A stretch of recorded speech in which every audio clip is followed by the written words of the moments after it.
Number 15. In Toronto, there is a subway system run by the TTC, or Toronto Transit Commission. They often square off certain parts of the subway route, which is pretty fucking basic, in order to do some upgrades or fix some things. Lately, they've been shutting down the subway rides into downtown on the weekends. Anyway, they were doing some upgrades on the track and we were going by pretty slow, making sure not to run over anyone while they scampered out of the way. Out of nowhere, the power cuts out. Now, I should say that I wasn't the only one in the train car. The cars are decently long and I was at one end and some woman was on the other end. When I walked onto the train, it was up at her end where there was this giant bubble of seats empty around her. She was displaying the typical signs of batshit crazy and people sort of avoided her. Everyone else was getting off at their stop, but I still had another couple stops east to go. She was laughing audibly and I tried to tune it out by listening to some music, but it never really worked. It was so chilling that my brain sort of just kept ignoring the music and focusing on her. So eventually I just unplugged the music and sat back, trying not to shit my pants. So anyway, the power cuts out and here I am sitting at one end as far away from her as I could possibly be, and the lights turn off for some reason. She stopped laughing. In fact, she stopped making any noise at all. When the lights came back on about 5 seconds later, when I had sufficiently shit my pants by now, she wasn't at the far end anymore. She was about 3 seats away from me, staring at me. The second the train stopped, I bolted for the fucking door.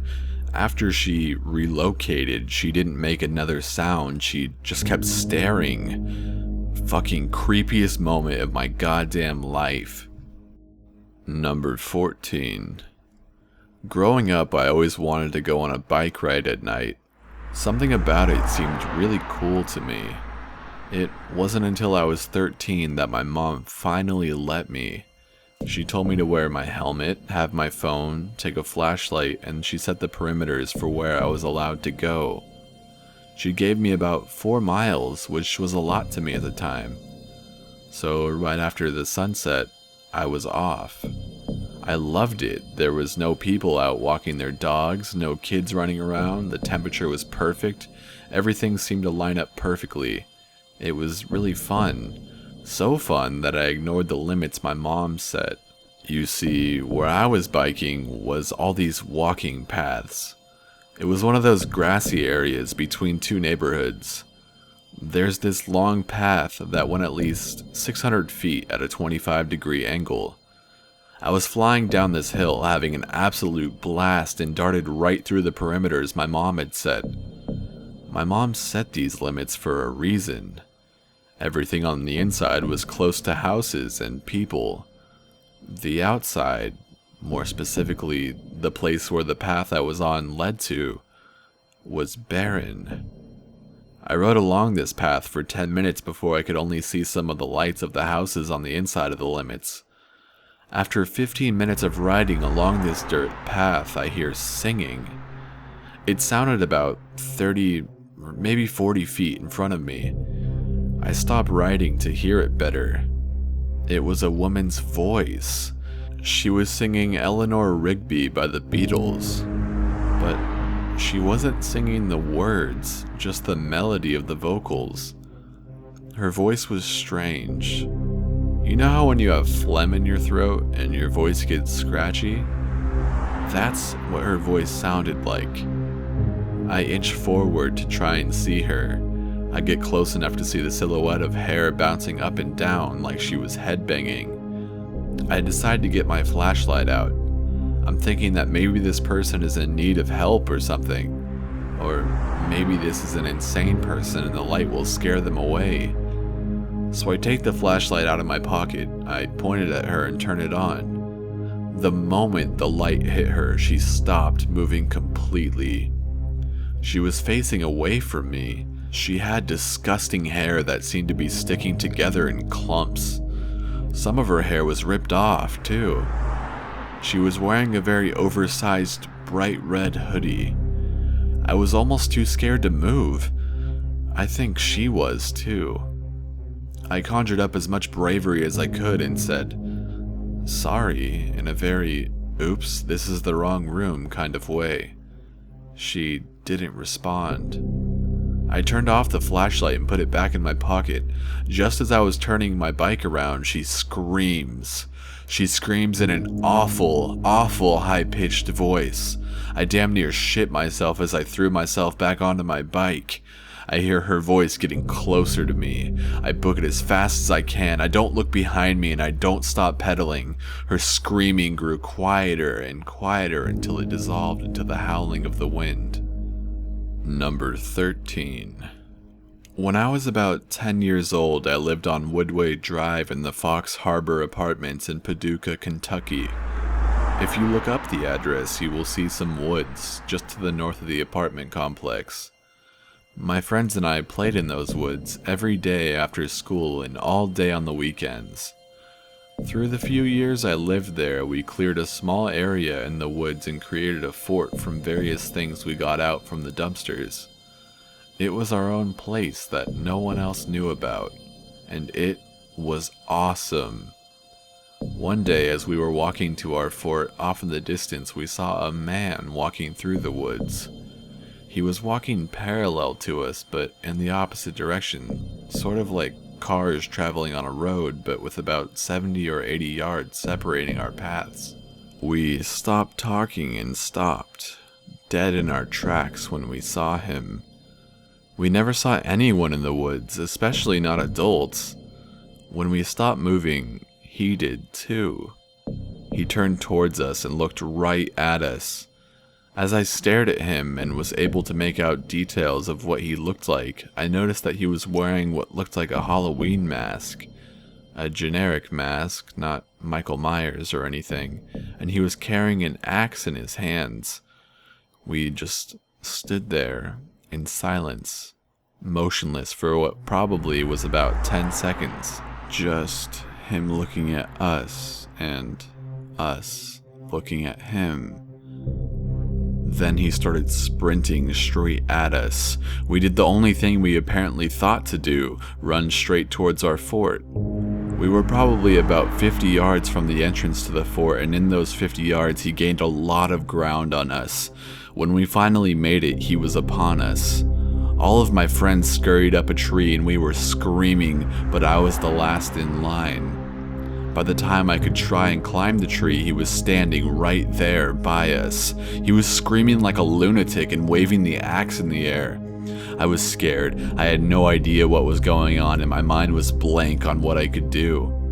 I grabbed a large stick and took a nice big baseball bat swing and cracked him on the face with it. He stumbled back a bit, moaned, and then took the mask off. I recognized the face. It was the landlord and manager of the apartment complex, a man who was about 50 years old. He wanted to play a joke on us and thought this was the most appropriate thing to do. He was a fucking psycho. Number 12.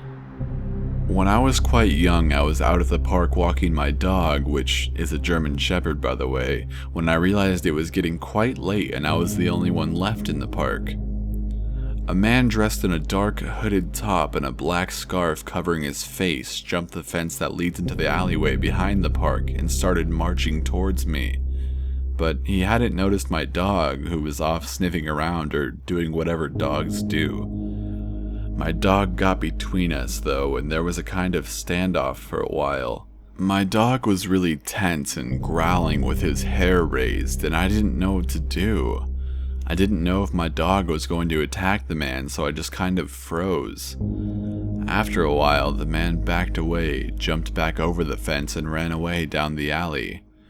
I put my dog back on his leash and went home, but he was still tense the whole way back. I was a little freaked out, but perhaps not as afraid as I should have been looking back on it now. I didn't know what the man wanted or what he was doing there, or what would have happened if my dog wasn't there with me. There would have been no reason for him to go into that park by himself and come towards me like that. I shudder when I think about it. I think if the man had made a move towards me, my dog would have attacked him. Number 11. My sister's bedroom was on the second floor. All of a sudden she screamed and said she saw a hand on her window. We thought she was having a nightmare, so we told her to go back to bed. The next morning we found a ladder up against our house by her window. Number 10. Here is a very creepy thing that happened to me. One winter I was pushing my limits and winter camping a lot, but I had this crazy tent with a fireplace. The limits part was just the fact that I was solo and pretty much a remote in these places. This was rural southwest Colorado canyon country. There wasn't that much snow at all on the ground, but it was 0 degrees Fahrenheit that night. Well, it was a full moon and I was restless, so at about 2 a.m. I got out of my tent with my fire still going and went for a long walk. I ended up climbing up some stuff that was probably a quarter or half mile from my tent and vehicle, but up above it so I could see down on my tent and campsite clearly. It was really beautiful down there, dimly lit from the inside by the stove's fire and dimly lit from the outside by the big moon. I was enjoying myself and just about to head back down when I heard distant gravel crunching. I had been there since noon that day and not a single vehicle had driven past, so I was kind of put off and decided to stay up there until they drove past. The noise grows louder. It's amazing how far away you can be heard in the canyons at night. Slowly and eventually I can see that it is a car on the same road, so I stay put and watch. It's going really slow. I can see a lighter being used quite a bit. Now, I'm not saying they were smoking meth, but they were smoking meth. And it's something like a 89 Caprice or something. Like the old cop cars and really crappy. So I'm just watching, still in a very wistful mood and feeling somewhat powerful from my perch. They near the bend where they'll be able to see my tent and round the corner. Brake lights. They slow way down and seem to pause at my tent for an eternity. Probably only a minute or so, but now I was on high alert. This was pretty nerve-wracking. I had no kind of weapon on me at all, just a hatchet down by the tent for firewood. But they drive on. I'm pretty relieved, but still shaken, now thinking about what if they come back. So I decide to chill for a little longer and make sure I can see them exit. Nope, they turned around down the road and came back. I watched as they parked a ways down the road and got out and started walking down the road towards my camp. It was such bright moonlight all around that I could see all of this happening somewhat clearly, but I couldn't make out much more than the basic scenes, and there was still a lot of big shadows. I proceed to watch for quite a while as they approach my tent, look all around the outside, look in the vents, where it probably looked like I was sleeping. The bag was in there with bedding and stuff, mess with my vehicle, and then walk back to their car and leave. I pretty much stayed up there until just before dawn and only came down when I knew I could break camp and bail. There were footprints in the snow on the outside of my tent, and I kept imagining what it would have been like to have just woken up and not known what happened. Just see the footprints. Number 9. When I was around 12, a neighbor had a party where I met a girl my age. My mom was happy to see me making friends, so we head to my house to play games. My dog was a sweet lab who had never been angry or growled, ever. This girl walks up to him and pet him, and he immediately growls and barks, and eventually cowers close to me. I couldn't believe it, but even by 12 I believed you just don't ignore a dog's intuition. So I take note of the sign, but we go play and then go for a walk. Not 10 minutes into the conversation, and this girl is an obvious sociopath. I realized what I and the dog had felt about her. She was empty and fake, in a very visceral way. She starts talking about rape. Not in a maybe she was abused way. It was like in a doesn't that sound interesting but how do the logistics work kind of way. She specifically wondered how you rape someone while holding a knife to their neck. Her parents invited me to spend the night at her house. I declined. Number 8. I took my ex to Red Rocks one evening. It's a natural amphitheater that is sometimes used for concerts just out of Denver. If there isn't a concert going on, it's just a park that you can run around in. We got down to the stage without being bothered. Then we see a silhouette of some guy not far away. He's creeping around trying to be quiet, but I could make out his shape while my ex could hear him breathing. We go up a few rows of steps and make a big circle around him to get to the steps. The guy is following us. We climb the stairs looking back at him. He would creep from the seats to the side of the wall. He must have thought he was being stealthy and he followed us up like that. We didn't let him know we knew he was there until the last few steps. I had my ex run for it with the car keys while I half ran, keeping myself between her and the guy. At this point, the guy is following us, doing an ape-like impersonation by running with his hands on the ground and grunting. When we get to the car, he is hiding. My ex unlocked the doors while I looked around. We get in and the guy comes from behind another car as I start it. He beats on my windshield a few times, yells something I don't understand, and runs off. He was probably on something pretty powerful. Number 7. I'm a DJ in a local bar. Met many weird and wonderful people in my time, but one stands out in particular. Her name is Alice, and she lives in her own wonderland 24/7. Don't get me wrong, I'm sure she's harmless. She's always happy and dances like she's auditioning for a new workout DVD, but she's kind of the person you don't want to make eye contact with. Creepiest moment with Alice had to be one night I had the headphones on, doing what I do, and was aware of someone standing to the right of me, not dancing.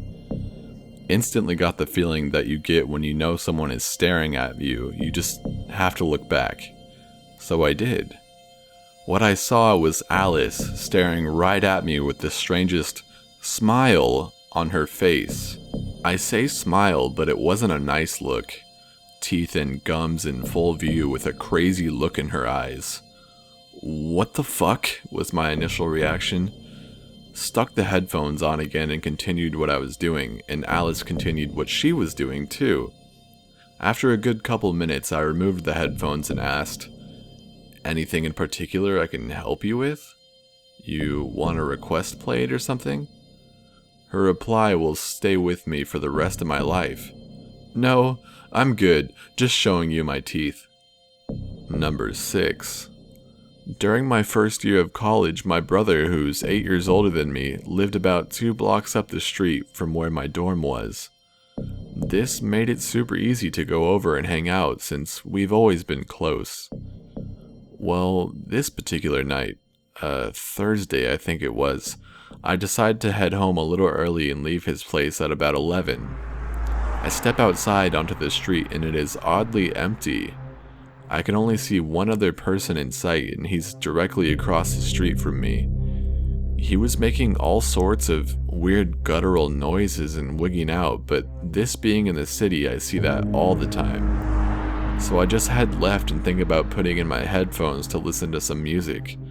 I'm goddamn glad I didn't, because the noise from the guy suddenly stops after I walked about 10 feet.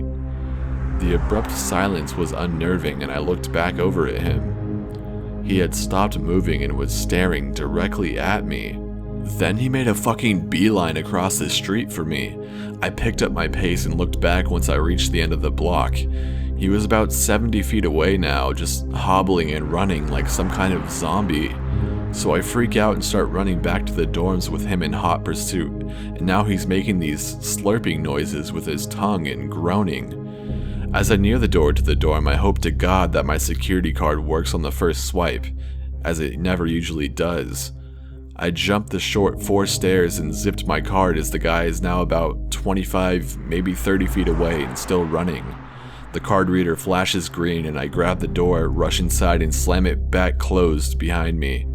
A group of students are just about to go out of the door, but I stop them and tell them to wait.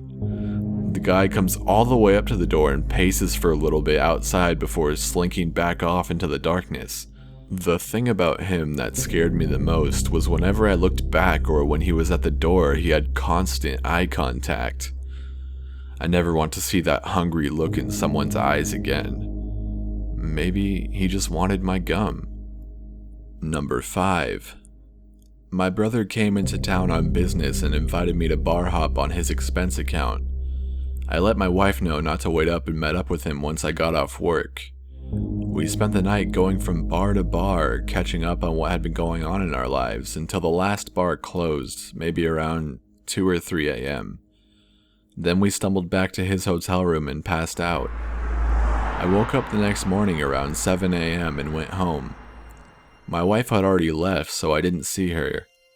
An hour or so later, she called me and asked where I had gone so early that morning.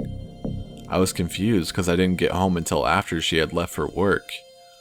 I explained this to her and she got really scared. She explained that around 12:30 or 1 a.m. she heard a key in the front door and the door opening. She sat up in bed and saw a male figure come in who she assumed was me and go into the living room. She assumed that I had just decided to sleep on the couch rather than come into the room and risk waking her up. So she just rolled over and went back to sleep. A few hours later, around 5 or 6 a.m., she heard someone moving around downstairs again, and then the front door opened, and she just watched the person leave and heard the door lock. She thought I was heading out and just rolled back over to sleep again. Number 4. A couple years ago, I had a night shift job at a supermarket. I usually got home at around 7 a.m., but on one night, my manager let me go early at 4 a.m. I got home and found that the screen door, to which I did not have a key to, was locked. It was kinda spooky being outside at that hour since my house is surrounded by dark woods. I called my mom and she came downstairs and let me in. She then proceeded to tell me that at about midnight my sister was downstairs alone watching TV with the lights on. She had gotten up to get something and she heard what sounded like a quick knocking on the door. She walked quietly to the door, waited, and heard the knocking again. She ran upstairs and told my parents, but my dad couldn't see anything outside.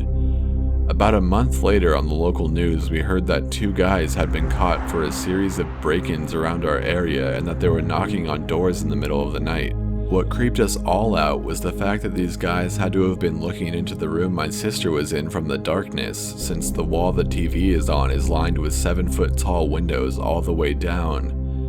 It still amazes me that my sister, knowing I come home at weird hours, didn't just open the door assuming it was me. Number 3. So, this incident happened to my mom before she had me over 20 years ago. She worked at a local pub. The pub mainly catered for fishermen as the town is on the coast of Western Australia, so she knew most of the people who would come in for drinks or for some food. However, every now and again people from town would come in. She told me one guy used to come in who she'd known from house parties around the place and always wanted to talk to her while she was working, and she would say sorry and just keep doing her thing. One night she finished work at around midnight and walked home, which was a few kilometers away. She lived with a few housemates who were all guys, all good friends.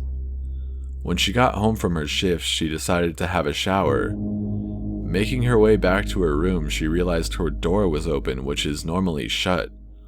All the guys were asleep, so she blew it off as wind or something. She laid down in bed to go to sleep, but something didn't feel right, and for reasons she can't explain to me, she felt the need to look under her bed. What she saw under the bed was the guy from the bar who had followed her all the way from her work. She tells me that she just stared at him for ages and he didn't move, he didn't even breathe, to the point she thought he was dead. She went out of the room calmly and went to one of the guys' rooms to tell them that she had a dead guy under her bed. They raced in with baseball bats to find the guy halfway out the window. He managed to escape and run away. The police were called, and because they all knew who he was, the cops picked him up the next day. The thing that bothers me the most is what his intentions were with my mom that night. Asshole got a fine and was never allowed back into town. Too soft in my opinion. Number 2. I was once going back to my dorm, which is off campus, by bus. The bus doesn't go directly to my dorm, so I have to walk a half mile to get home. One day I was coming home late, maybe 10:30 or 11, after hanging out with friends for the afternoon.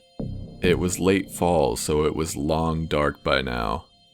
I usually walk home with one of my dorm mates, but she had decided to stay home that night. So I was walking, alone, after dark, in definitely not the safest city in the world. I was a little under halfway there when I heard a scream from one of the back alleys. I think it's just a raccoon fight or something, as those sound much like human screams, until I hear it again. Another scream. Definitely human. I drop my bag behind a trash can and take off running towards the scream. I enter the alley to see a woman lying in the dirt. She turns to look at me, her face bloodied and swollen. She has a look of pure terror in her eyes. Her eyes widen and she glances behind me. I catch a flash of new, fresh fear in her eyes and she screams that he's right behind me. Without even thinking about it, I grab the lid off the trash can next to me and swing around, smashing a man at least 6 inches taller than me and 70 pounds heavier, clean in the head. He falls to the ground, knocked out. I see that an 8-inch knife with a huge blade falls from his hand. I called the cops and stayed with the woman until they arrived. I never saw either the man or the woman again. I take a taxi at night now. Number 1. My name is Ned. I am 33, soon to be 34 years old, and I'm the only child of Ted Bundy survivor Carol DeRanch. Her story takes place on November 8th, 1974, in a Sears parking lot in Salt Lake City, Utah. She was out shopping when a man claiming to be a police officer approached her, saying that her car was stolen. He asked her to go with him in his car to the police station for questioning. Whilst they were driving, the man handcuffed her and tried to kidnap her. The problem was that the man, now known as Ted Bundy, had accidentally only cuffed one hand, leaving her free to escape by jumping out of the car. Ted frantically drove off. Unfortunately, later that night, another young woman named Deborah Kent, the same age as my mom at the time, 18, was raped and murdered by Bundy. My mother was present at his 1979 trial, becoming a damning piece of evidence against Bundy. Bundy was sentenced to death and executed in 1989 at age 42. My mother has never forgotten the experience and was always adamant about keeping me safe as a kid, as she knew of the dangers of the world. She finally told me when I was 16, after I had seen a documentary on TV about Ted Bundy. She has moved on from the experience, but always has it in the back of her mind that you shouldn't trust anyone based on who they say they are. Got an idea for a top 15 list? Submit it at top15s.net/submit. Be sure to subscribe for future videos. Thanks for watching.